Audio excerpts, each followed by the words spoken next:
We're live. I love the announcement that StreamYard gives us. You're live. Well, thank you, StreamYard. Thank you. I know. I can see. And it's Tuesday, which is weird but yesterday we were off for any international viewers here on the Replay crew. In the UK, we just call it the end of May bank holiday. Yes, the second May bank holiday, yeah. And in the United States, it's Memorial Day, it's always weird when people say Happy Memorial Day to me because it's the day to acknowledge those who have lost their lives in the military. Yeah. So it's a little bit of a weird thing to say happy, but I think people also don't know what else to say.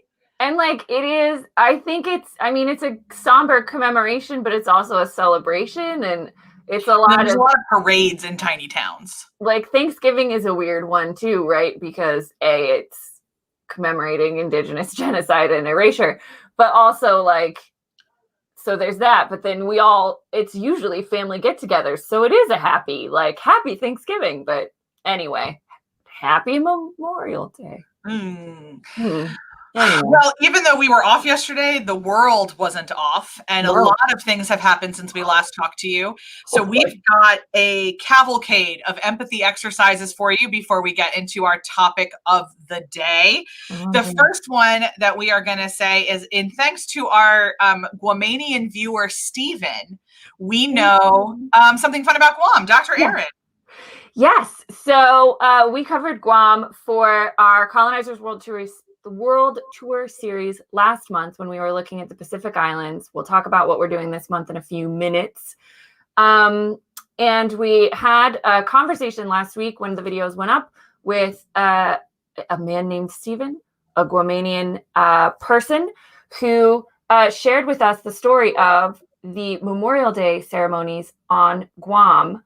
And so we'll link to a video explainer from Pacific Daily News below. We don't have time to show it, but it's only like 1:30, so be sure and watch it, about how they commemorate Memorial Day on Guam. And it's very different because, if you didn't know this, Guam is a U.S. territory. It's a colony, effectively, but technically a territory. It's a colony that was occupied by Japan during the Second World War. And Japan was Japan on Guam. And so there were a lot of indigenous Chamorro people killed during the occupation. So the Memorial Day is different on Guam because they both recognize the intense and serious legacy of Guamanian service in the U.S. military and those who died. But they also plant flags, Guamanian flags, for all of the Chamorro people who were killed during that occupation. So please watch the video. It's a great empathy exercise. Please learn more about Guam and U.S. territories. We are not taught about them in school for a reason. Next. Whirlwind empathy exercise. Rolling with empathy exercises really quick before we move on to the memorial of the Tulsa Massacre is that something that we learned yesterday is that the first Memorial Day was celebrated by Black veterans in Charleston, South Carolina in 1865, 66, 67. I've seen a couple different dates. So if you have been told that the history of Memorial Day is not traced back to Charleston and a legion of Black soldiers who wanted to honor their fallen brethren, then you have been missing a trick. So wanted to check our Instagram for a couple direct links to some really great accounts that have been covering that. But also, speaking of stories of Black Americans, we have whitewashed. This week yesterday, in fact, May 31st, was the 100th anniversary of what is kind of now known as the Tulsa Massacre. Dr. Aaron, tell us a little bit about that. Yeah, so there was a lot of commemoration happening this weekend in Tulsa because it's the centenary, the 100-year anniversary of the Tulsa Massacre, Tulsa Race Massacre, which took place over 18 hours from May 31st to June 1st in 1921. And it is in the legacy of really horrible, horrible things that America has done to Black folks. One of the worst, most violent incidences. Over 300, they believe, people were killed in that 18-hour period.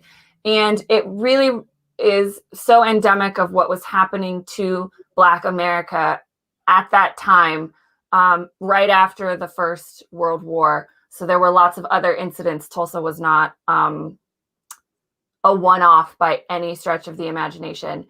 And Tulsa was targeted, its Greenwood neighborhood was targeted because it was a thriving entrepreneurial Black community. Hundreds of Black-owned businesses. It was called Black Wall Street. And so not only were 300 people killed, but almost the entirety of all those Black-owned businesses were burned and destroyed, effectively forcing those people out of that community, off that land. Many of them had to flee to North Tulsa. But it was also something that wasn't talked about. We know that police were involved. We know that the National Guard were involved. There was actually an aerial campaign where they flew over them and dropped bombs, explosives. We know all of this stuff, but we don't because it's not taught. So there was lots of stuff this weekend. There's lots of great information out there for where you can start. We'll throw some links in the show notes to make sure you guys learn about it. But it's something that continues to this day, especially in terms of the loss of economic wealth and the loss of land ownership. That is really a microcosm for what the American institution has done to Black Americans. And, we won't even get into the indigeneity of it all. The entirety of Tulsa is split between 3 different reservations. It was indigenous land before it was Black-owned land, before it was destroyed. But it's a terrible story with a lot of really prescient lessons for what America continued to do throughout the 20th and into the 21st centuries. Whew, rolling through. What's next? Rolling through. So for anyone who's joining us, these are our empathy exercises. We open up every Good Doctors Diagnose with a couple things that we think would enrich your empathy practice. So they're always time-stamped below for the replay crew. Hello, replay crew. Okay. We love you, so that you can jump around as needed and for your own edification. So the next thing we want to talk about is that today is June 1st, which means that it is around the world Pride Month. Didn't even realize I'm quasi wearing. Oh, I completely believed that you were wearing that top because it was June 1st, and that's giving you too much credit, isn't it? I say that in love. Way too much credit, but I'm happy. It's a happy coincidence. So, excuse me. There is a lot in this month. You are going to see rainbows everywhere, especially in a lot of corporations that are going to try to tell you that they're LGBTQ friendly because they have rainbows. There's a lot of complicated history around this. There's a lot of mess around this. Our coverage here at Abbey Research is going to be largely LGBTQ/queer coverage focused. We'll be doing it. Our first newsletter this Friday will actually be a little bit on the history of Pride as a international festival. And you can for folks who don't know, just a little bit of an explainer. We're also using our Colonizers World Tour this month to talk about queer life around the world. The good news is we're not the only ones that are. There's a lot of resources, but because there are so many resources, we're a little concerned it can be overwhelming for our delightful viewers who are busy folks. So we're going to be distilling down some stuff into some really easy kind of these are the best documentaries that we've found. These are the things that, recommendations. So definitely make sure to be tuning in. Abbey Research Reads will also be heavy on queer books, both history and memoir, so that we can continue to understand the multifacets of Pride and of all of the communities it wants to celebrate and the people who don't think we should be celebrating at all. That's right. Additionally, go ahead, Erin. No, we need to make sure and reference our Pride docuseries that we're covering. That's what I was about to do, so why don't you? Yes, so including in that, we are doing our own historical relearning of things. Our friends at FX and FX Hulu are in the middle of airing a documentary series called Pride, in which each episode covers a decade from the 1950s to now. And so be sure to look out every Friday starting this week or next week Sorry, folks. I think it's this week. I'm checking right now. Please check while I'm talking. Thank you. We're doing it live. I knew there was something else I meant to check. I have a whole list, you guys, but I didn't. It is June the 4th. So starting this Friday? Starting this Friday, we will be discussing what we thought we knew about each decade and what we learned from this documentary. And boy, can we tell you through episode 1, it was a fire hydrant worth of knowledge. But it's a fabulously intersectional and honest docuseries from what we've seen so far. So if you haven't caught it on FX and you have a Hulu subscription, be sure and catch up with us and join the discussion. Absolutely. Yep. So now back to no, I can't even make a joke about it. It's so disgusting. I can't even make a joke. So and we say this acknowledging that we have some dear viewer friends in Canada for whom this hits a little bit differently than it hits us, for sure. There was the discovery this week of a mass grave of 215 Indigenous children. On top of that, reports that there are social workers making bodily autonomy decisions for Indigenous children in parts of Canada. But in terms of the mass grave, I'm going to turn this over to Dr. Aaron really briefly. Because while I have done my damnedest to learn how to pronounce this tribe, and I'm still so clumsy with it. So Dr. Aaron, please tell us the story of these people. Yeah. So, we don't have enough time to go into the legacy of residential schools and boarding schools, both in North America. We'll just say in North America, because it happened in Canada and in the United States. As per usual, the United States was way worse than Canada. I believe we do have the numbers on our side. Like we just have more people to be more terrible too. So we do have the numbers. I read over the weekend that they had 140 boarding and residential schools in Canada. We had over 360. And we've never investigated it. We've never apologized. Effectively what they were, the too long didn't read. We stole a whole bunch of Native and Indigenous children from their families and put them in these boarding and residential schools to unlearn their indigeneity and forcefully. So they banned language speaking, they banned traditional and cultural performances. It was an assimilation camp, basically indoctrination camp. I'm using harsh words, but it was a harsh thing to do. It was a horrible thing to do. As happens, a lot of them were run by Catholic and Christian institutions. We've covered this a lot in Ireland and the mother and baby homes in Ireland. But there's also a huge issue of abuse of Indigenous children. So all of that happens. There's also mass graves. And the one particular was at the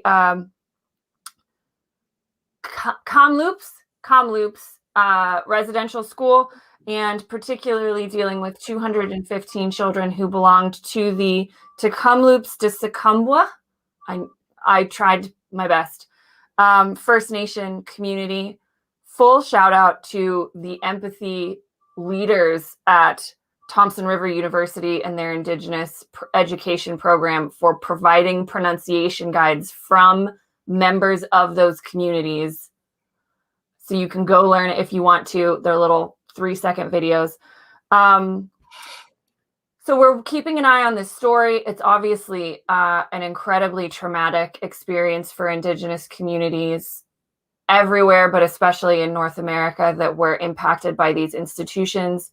So we send our love and solidarity to our Indigenous neighbors, and we hold their trauma in our hearts as we think about the legacy of what these boarding schools were. And we hope that the continued investigation into this mass grave finds records or we're able to do something respectful with the remains that were found. Let's say that.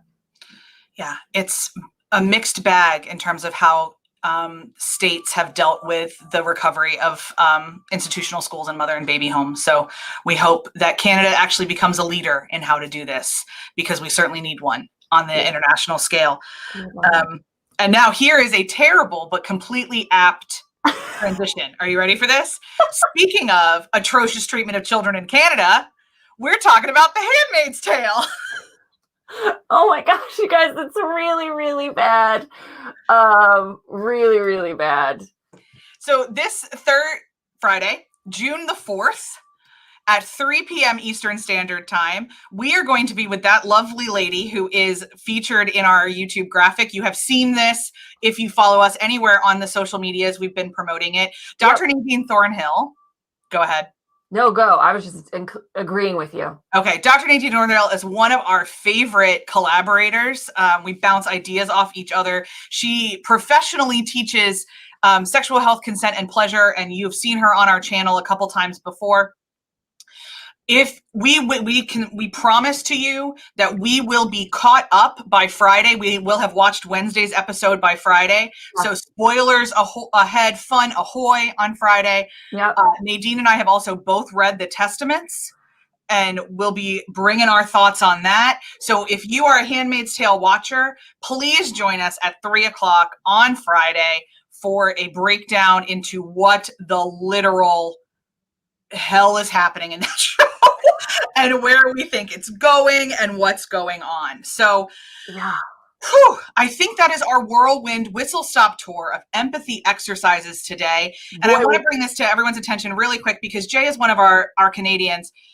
They don't learn about this in school in Canada. We don't learn about it in school in America. This is not part of traditional education understandings of our country. And so, I want to remind Americans that other people are terrible too, because we usually bang on Americans a lot around here, which is pretty easy to do. And that Canada isn't perfect, that no state treats its First Nation people well, or any of its marginalized people well. And so the best thing that we can do is, when faced with direct evidence of grossness, to act justly and mercifully. So hopefully that can happen. Amen. So let's talk about boundaries. Yeah, you know what? Why don't we? So again, hi, let me in Clubhouse terms, let me reset the room. Hello, everybody. This is, we always open our Good Doctor's Diagnosis with some quick empathy exercises before jumping into our topic. Today's topic at hand is requested by the ever wonderful Angela Fondi, who works for a large insurance company and has to balance a whole lot of things kind of all at once. And she's been talking to other people who have been managing remotely during COVID. We've been talking to people who've been managing remotely during COVID. And something that she requested, and actually she's not the first one. She's not the only, she just happened to be the first. Wanted to talk about how you do boundaries at work when people now have your personal cell phone. They know the inside of your house, and they know your schedule, because now everyone's schedules tend to be really public. So how do you possibly do this? If you're watching us on the replay crew, please know that we will answer questions whenever. So pop them into Facebook or YouTube. We'd be happy to talk. We also love your comments whenever they come. And if you are joining us live, please tell us, where you are. We love knowing that. And also, if you've got questions on this, we're here to answer. So, Dr. Aaron, what would be some of your tips or some of your thoughts for people who are struggling about, I guess, like the disclosures that come from this intimacy that Zoom brings? Yeah, we've been having this conversation a lot over the last year. Yeah. And I particularly have colleagues in academia who deal with this a lot. We should say a lot of emotional labor ends up happening more for women in the workforce than men in these positions, especially over things like Zoom, but really all the time, whether you're in the office or out of the office. We tend to be viewed culturally as caretakers. And so we get all the drama, all the gossip, all the disclosures. And, it's a fine line to walk, because you don't want to discourage people from talking to you, but you have to set boundaries. And so this is one of those things where it depends on your organization and what kind of setup you have. But if you don't have a person designated for talking about these things, we don't usually recommend the HR person, but that depends on the organizational structure. But if you don't have someone, you should have someone designated, because it's important that your people know that they can come to someone if they have a problem. But if you don't communicate who that person is and set rules for when that communication can happen, procedures for, setting up that meeting, all of those things need to be structured so that you don't just get a person needing to unload and they find you because you're in front of them. And this has happened, we've been hearing it a lot with, like, I bring up Zoom because Zoom it like enhances intimacy in a really strange way, even over person to person stuff. There's this psychology of being alone in your office and just staring at somebody through a computer screen that brings a level of willing disclosure. And this is going to sound like a tangent, but I swear to God, it makes sense. So I've been researching and talking to some people who have made their living in the last year on OnlyFans. Now, OnlyFans, if you don't know, is a site that is largely about porn, but is also essentially performers opening up webcams and letting people pay them to do any number of things, from reading a book to them to miming sexual acts. It's a one-way system. It's not the person's on camera and then all the chat is happening. So one of the things that the people on OnlyFans, many of whom are sex workers, but some of whom are not, so that's why I'm not using that ubiquitous phrase, have commented, is that when somebody I was listening to talked about how being a stripper is a completely different emotional experience than being a cam girl, because usually the person on the other end of the computer is also alone. And so when you're together, you're not alone. I know that sounds nuts, but when you're in person, even if you're in an isolated room, you're not alone. This is this hyper real, weird thing that people feel a lot more comfortable disclosing to a camera than we were as humankind prepared for. And I mean, therapists that have been doing therapy over Zoom will tell you this as well. I just found it really interesting, that point about that there's no performativity on the other end, that somebody has to behave. And, I think this idea that it's easier to disclose to a little green light or a little blue light when you're in a private space, I think as well. Like there's a level of comfort that comes from being in your own space that, depending on your level, like if your area for disclosure at your office is a conference room, like that might not be a place where you would feel comfortable. And there's also the performativity of like clothing. Yes. So I was just thinking, like, I don't feel as professional when I'm wearing pajama bottoms. Sweatpants. And so we've been living in this hybrid. Yeah. That I think has really encouraged people to disclose. So all of that being said, what do we encourage people to do besides have that person? So let's say you don't have that person. Right. Let's say that person hasn't been designated and all of a sudden you're on the other end of disclosures. First of all, I would remind you that no is a full sentence. Can you meet with me right now? No. Can I talk to you about something? No. You can also, so that's a boundary setting outside of emotional disclosures. Please remember that no is a complete sentence. And if you're in an organization for which no is not a complete sentence, which it can't be to your boss, I respect that. But there are other ways to kind of firmly state what you need. But I want to really, really quickly cover anyone who has blurred the boundaries between personal and professional.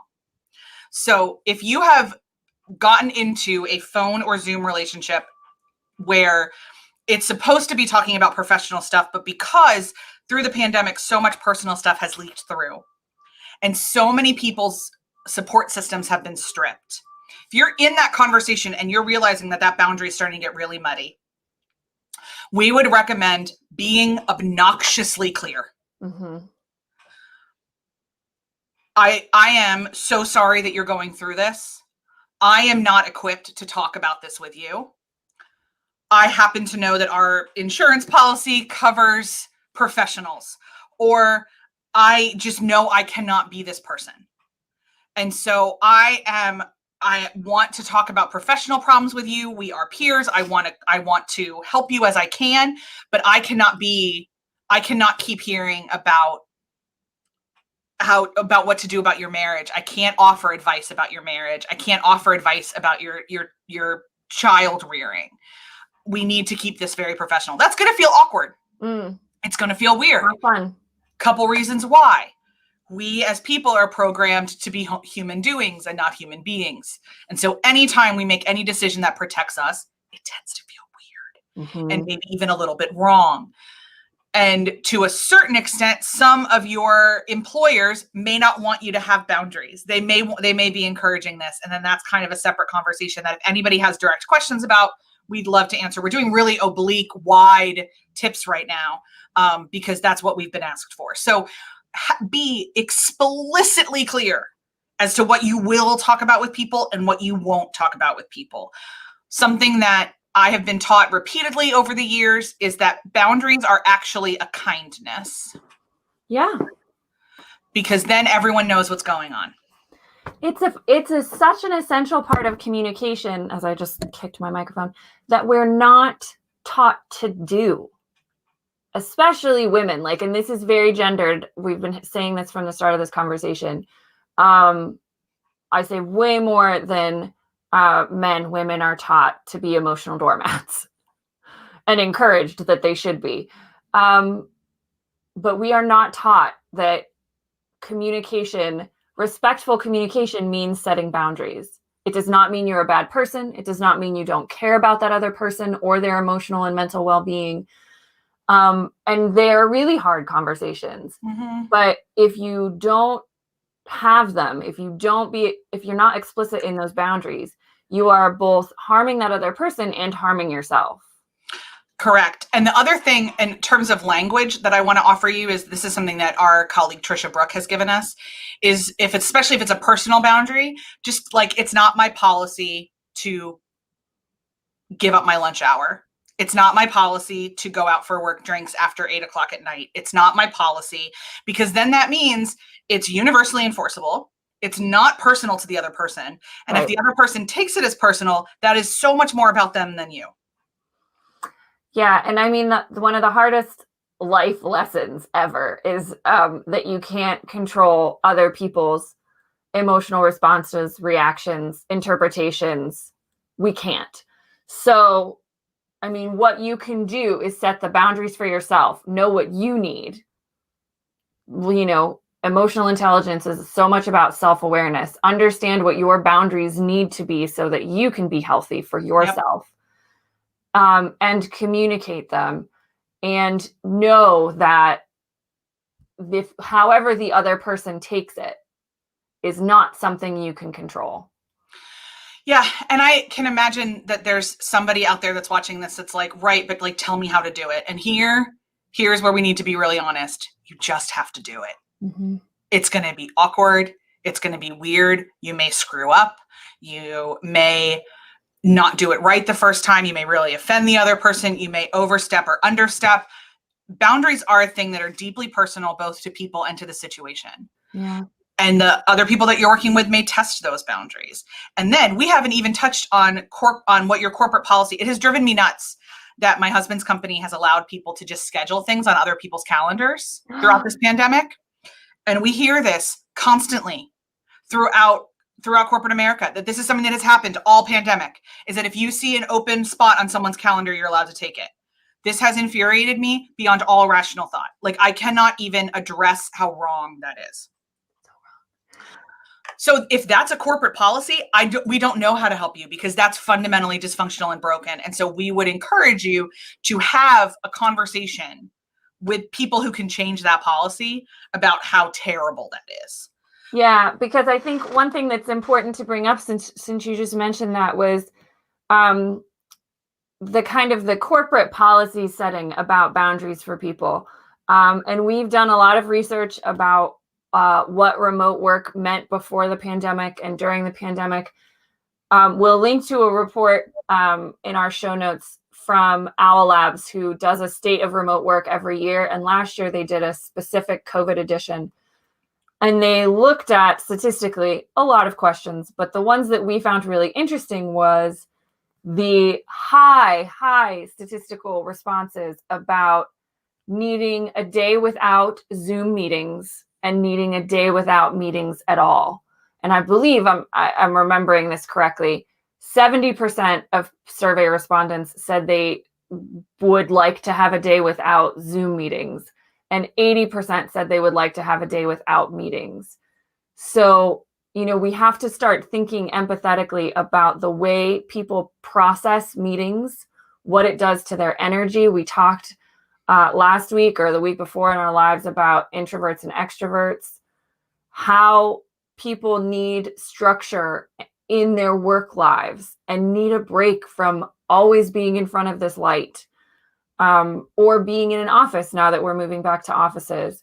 But from a top-down perspective, if you're a leader or a manager and you're watching this and you haven't thought about the prolonged impact of constantly being in meetings right now, we would encourage you to do that and to intentionally set time and space for your people to step away from recording devices. Yep. The issue here is that there's always both personal boundaries to set and corporate boundaries. Mm-hmm. And so we would love to work with you and help you figure out how to navigate both of those things. If you're the leader of an organization watching this, obviously we love to help people figure out how to structure organizations. We've also got some great colleagues at Revolution and some other places that are doing much more holistic, systemic HR from a human perspective that are talking a lot about boundaries. We'd be happy to hook you up with some of our colleagues in that space. But for personal boundaries, remember that no is a complete sentence. The awkward conversations don't mean that you shouldn't have them. And use the phrase, it is my policy, as much as possible to depersonalize the boundary that you are setting, because they need to understand that boundaries are not personal. They are simply energy preservation and a kindness to other people. So I think that's all I've got to say on that this week. Dr. Aaron, you got anything else? I want to just really briefly mention an example of boundary setting in a work environment that we saw literally yesterday. Over the weekend, tennis phenom Naomi Osaka announced that leading up to this weekend's, the start of this weekend's French Open tournament, she would not be making media appearances. It causes great anxiety for her. It disrupts her ability to do her job, which is a professional tennis player. And she apparently, the French Open has a policy that if you don't make media appearances, they will fine you. And so she was making this public statement. She said in a great comment, I hope they use the fines, or they send the money from the fines to a mental health charity. She was fined for not doing the media appearances. And as of yesterday, she withdrew from the tournament for her own mental health protection. And she talked about, really honestly, if for those of you that don't know, she kind of landed in the national spotlight under a great deal of controversy for a call in, I think, the US Open when she was playing Serena Williams. Yeah, in 2018. Yeah, it was 2018 US Open. And Naomi won that match and was booed off the court because everyone wanted to see Serena win. So she started her stardom in a traumatic way, very traumatic way. She's talking openly now about her struggle with depression since then, and the damage that the media appearances do to her. And so we wanted to commend Naomi for being honest, for setting those boundaries. She is suffering, I think, unjust repercussions. And so hopefully we can all put enough pressure on these organizations to stop fining athletes for not doing media appearances. I don't need to see interviews with her. I'd like to watch her play tennis. And if there needs, I saw a sports journalist who was a former player say there needs to be both. Like we need sports media for people to watch these people, and we need these people to do their job. So this isn't, and what they were calling for was essentially like a new way. Yeah. That the media appearances at Grand Slams are not necessarily mandatory, but there should be other opportunities for media to access these people. And so how can we reimagine what this looks like? And I know Like, additionally, I'll say, like, we make a joke out of the football players that do this, and we lambaste the girl tennis player that does this. Like, I'll just point that out. But most professional athletes have to do this, and they hate it. Yeah. And it's not, I mean, like, do any of us need to talk to somebody after a game to know that they're embarrassed or annoyed or angry that they didn't win? This feels like not brand new information.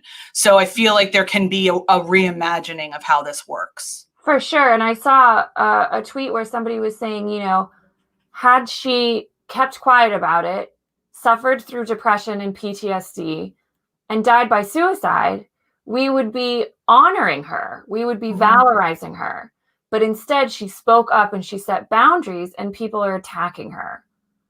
And like, we've got that wrong, folks. And so this is such a great example of how we're not respecting boundary setting, especially when it impacts somebody's mental health, which it almost always does. And so hopefully this is a wake-up call for not only sports journalism, but just boundary setting full stop, and respecting a person's need to set boundaries for their own work and mental health. And if you're looking for sports journalism that respects boundaries and is female focused, we recommend The Gist, which we will be linking to, and also the Burn It All Down podcast, which is hosted by a couple of my favorite female sports journalists, including Jessica Luther out of Texas.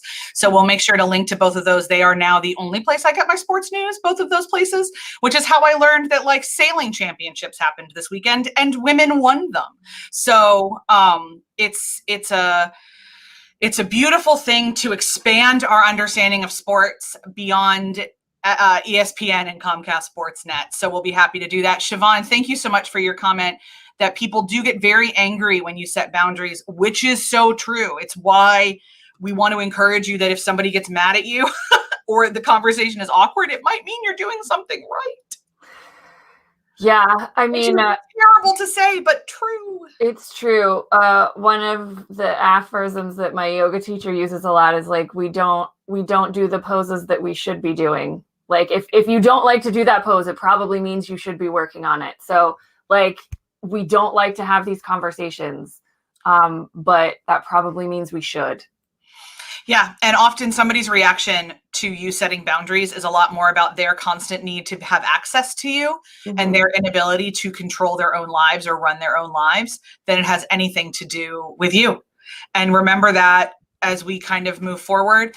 Again, there's lots of resources on how to have these difficult conversations that may more directly help your specific situation. And if you want to set up a call with us to talk about those, the links to do all of that is always all over our everything. So I think we're done for today. We will be back to Mondays next week going forward, lest another holiday fall on a Monday. We will keep you informed. But next week we will be back 11 a.m. Eastern Standard Time, Monday, June the 7th at Eastern Standard Time. And we want to let you know, little preview, on June the 21st, just want to let you know this, the Good Doctors will be together. In the same space. And live. Oh, we don't know what we're talking about next week. We don't know what we're talking about the 21st. But I don't know what that live is going to be like on the 21st, but it's going to be ridiculous. It's going to be the grand return. Maybe we'll just have cupcakes and like talk about things we like. I don't know. We don't know. It might just be a celebration of in-person things and like we just sing our own version of Sound of Music's favorite things to all the things we get to do now. I don't know. But so next week, if we did this conversation on a request from other folks, if you've got a request, you know that we love requests from you. We are here to serve you as best we can.